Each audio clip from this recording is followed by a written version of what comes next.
The race. It's 5 o'clock and Alan is riding his motorcycle in San Francisco.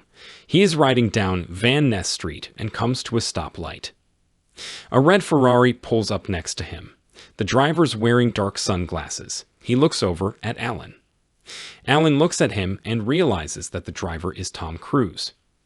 Tom sneers at Alan. He says, "When the light turns green, let's race." Alan says, "All right, you're on." Tom says, "I'm gonna smoke you, sucka." Alan says, "You wish. I'm gonna beat you and your sorry ass car." Alan and Tom wait at the light. They'd rev their engines. Suddenly, the light turns green. Alan and Tom take off. They zoom down Van Ness at top speed. Tom is winning. But suddenly, blue and red lights appear behind Tom.